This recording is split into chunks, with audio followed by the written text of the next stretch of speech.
여호와께서 이미 큰 물고기를 예비하사 요나를 삼키게 하셨습니다.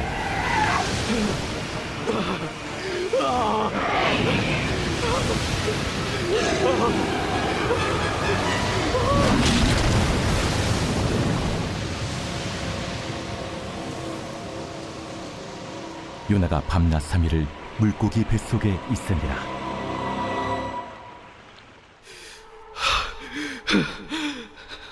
요나가 물고기 뱃속에서 그의 하나님 여호와께 기도하여 이르되, 내가 받는 고난으로 말미암아 여호와께 불러 아뢰었더니 주께서 내게 대답하셨고, 내가 수월의 뱃속에서 부르짖었더니 주께서 내 음성을 들으셨나이다. 주께서 나를 깊음 속 바다 가운데에 던지셨으므로 큰 물이 나를 둘렀고 주의 파도와 큰 물결이 다 내 위에 넘쳤나이다. 내가 말하기를 내가 주의 목전에서 쫓겨났을지라도 다시 주의 성전을 바라보겠다 하였나이다. 물이 나를 영혼까지 둘러싸우며 깊음이 나를 에워싸고 바다풀이 내 머리를 감쌌나이다. 내가 산의 뿌리까지 내려갔사오며 땅이 그 빗장으로 나를 오래도록 막았사오나 나의 하나님 여호와여, 주께서 내 생명을 구덩이에서 건지셨나이다. 내 영혼이 내 속에서 피곤할 때에 내가 여호와를 생각하였더니 내 기도가 주께 이르렀사오며 주의 성전에 미쳤나이다. 거짓되고 헛된 것을 숭상하는 모든 자는 자기에게 베푸시는 은혜를 버렸사오나 나는 감사하는 목소리로 주께 제사를 드리며 나의 서원을 주께 갚겠나이다. 구원은 여호와께 속하였나이다. 여호와께서 그 물고기에게 말씀하시매 요나를 육지에 토하니라.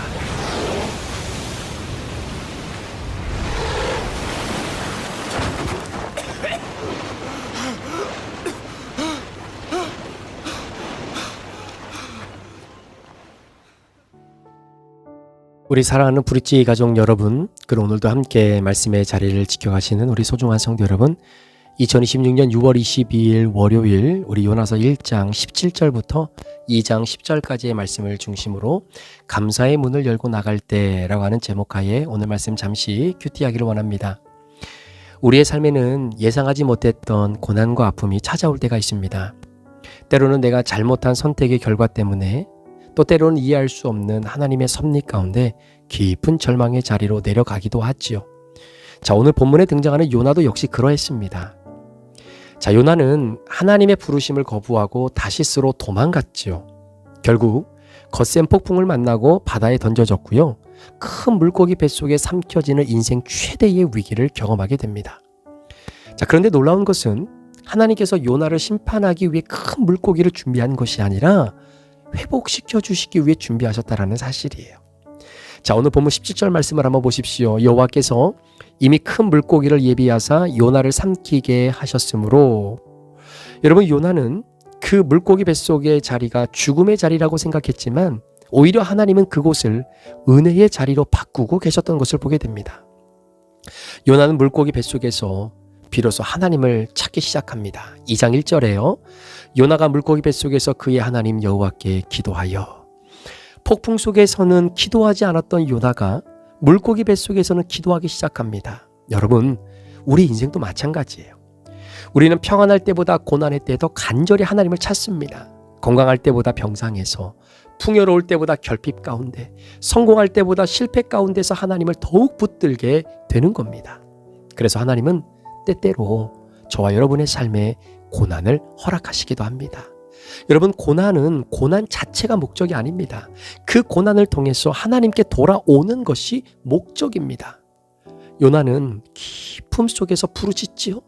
내가 받는 고난으로 말미암아 여호와께 불러 아뢰었더니, 결국 요나는 고난을 통해서 하나님을 향한 기도의 문이 열려지게 되고 그 고난이 요나의 기도문을 열게 된 통로가 되는 것이죠.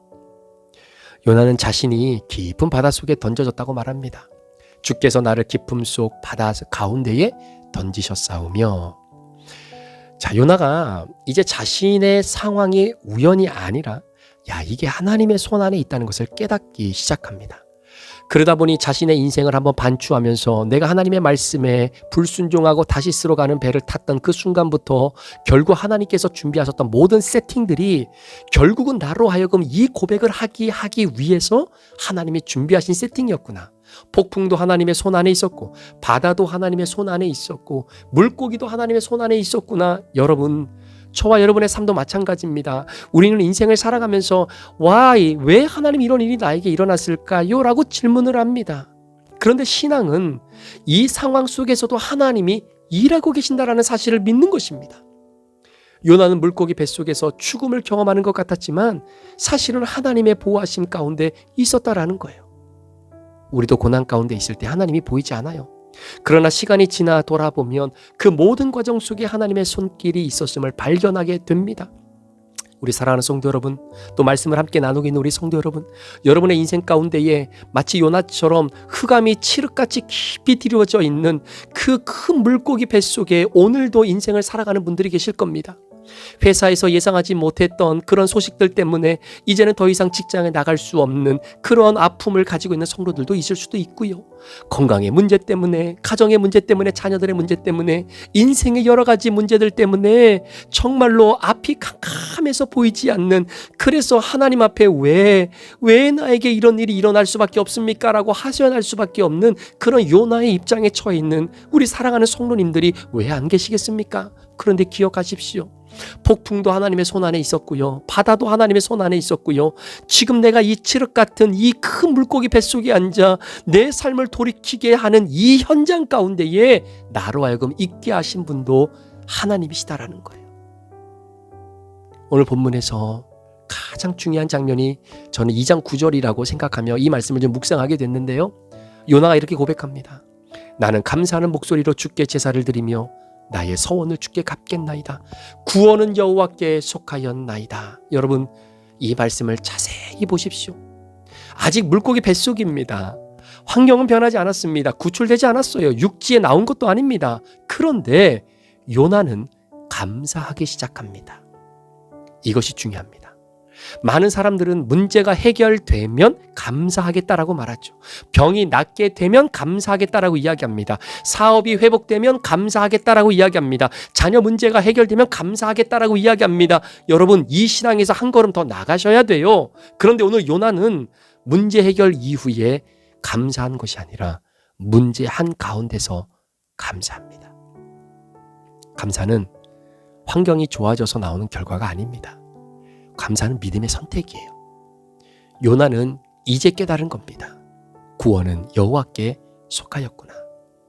지금까지 다른 사람이 다 이상하고 하나님이 이상하고 니느웨 사람들이 이상하고 나만 괜찮고 주변 사람들은 다 이상하다라고 여겼는데 그게 아니라 주변 사람들은 다 괜찮고 하나님은 100% 여전히 오르셨고 하나님의 오르심에 순종하지 못한 내가 이상한 사람이었구나. 내가 내 자신을 의지할 수 있는 것이 아무것도 없음을 인정하는 것입니다.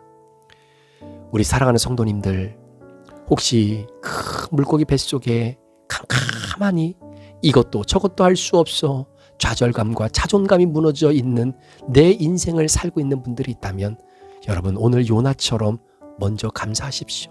그 가운데서도 감사할 수 있는 여러분의 신앙을 아름답게 하나님께 보여드렸으면 좋겠습니다. 그 순간 요나의 마음은 원망에서 감사로, 그리고 두려움에서 신뢰로, 절망에서 소망으로 바뀌게 됐지요. 그리고 나서 10절에 놀라운 일이 일어납니다. 여호와께서 그 물고기에게 말씀하시매 물고기가 요나를 육지에 토하니라. 여러분, 순서를 주목하십시오. 감사 이후에 구원이 오는 겁니다. 감사 이후에 회복이 오는 겁니다. 감사 이후에 새로운 길이 열리는 겁니다. 우리 사랑하는 성도 여러분, 감사하십시오. 감사했으면 좋겠습니다. 목사님, 감사할 수 없는 상황이에요. 정말로 지금 저 인생 완전히 해달별 떨어지는 그런 어려움을 겪고 있습니다. 직장에서 어려움을 겪고 있고요. 이제는 가정적으로, 관계적으로 너무나 어려움을 겪고 있습니다. 알아요. 우리가 지금 물고기 뱃속에 있는 요나와 같은 인생 살고 있습니다. 그런데 오늘 성경이 우리에게 전해주는 것은 이 모든 고통에서, 이 모든 어두움에서 물고기가 요나를 육지에 토할 수 있었던 것은 감사가 있고 난 이후였다라는 거예요. 요나의 고난은 언제 끝났습니까? 물고기가 입을 열 때가 아니에요. 요나가 감사 입을 열었을 때 이미 그 고난은 끝나기 시작했습니다. 물고기가 요나를 토해낸 것은 감사로 변화된 마음에 대한 하나님의 응답이 아니었을까요? 우리 사랑하는 성도 여러분, 우리도 인생의 물고기 뱃속 같은 시간을 지날 때가 있습니다. 아무것도 보이지 않는 시간, 답답한 시간, 눈물의 시간, 상처와 아픔의 시간. 그러나 하나님은 그곳에서도 일하고 계십니다. 그리고 하나님은 우리에게 묻고 계세요. 네가 지금도 감사할 수 있겠느냐? 여러분, 감사는 상황을 부정하는 것이 아닙니다. 고통을 어떻게든 내가 외면하고 피해가려고 하기 위해서 감사하는 것이 아닙니다. 고난보다 크신 하나님을 바라보는 믿음의 고백, 그것이 감사고요. 감사는 현실을 넘어 하나님의 약속을 바라보는 신앙입니다. 지난주에 여러 가지 상황이 힘들고 어려웠던 한 성도님과 함께 시간을 좀 보낸 적이 있었습니다. 그분에게 이 말씀을 꼭 드리고 싶습니다. 감사로 이 고난을 뚫고 나가십시오. 오늘 요나 이야기를 통해 기억해야 할 것이 있지 않습니까? 고난이 끝나서 감사하는 사람이 아니라 감사함으로 고난의 끝을 맞이하는 사람이 믿음의 사람입니다. 요나의 부르짖음은 결국 감사의 고백으로 바뀌게 되고 그 감사의 고백은 구원의 문을 열어놓게 됩니다. 혹시 지금 여러분의 삶이 물고기 뱃속과 같습니까? 끝이 보이지 않는 문제 가운데 있습니까? 상처와 눈물 속에 있습니까? 그렇다면 오늘 요나처럼 고백하시기를 바랍니다. 나는 감사하는 목소리로 주께 제사를 드리겠나이다. 나는 감사하는 목소리로 주께 제사를 드리겠나이다. 감사가 울려 퍼지는 곳에서 하나님은 새로운 역사를 시작하십니다. 오늘도 저와 여러분의 입술에서 감사의 노래가 끊어지지 않기를 우리 구주 예수 그리스도의 이름으로 간절히 축원합니다. 기도하시겠습니다. 하나님, 오늘도 우리 성도들의 삶에 감사가 끊이지 않도록 축복해 주시옵소서. 감사를 드리며 예수 그리스도의 귀하신 이름으로 축복하며 기도합니다. 아멘.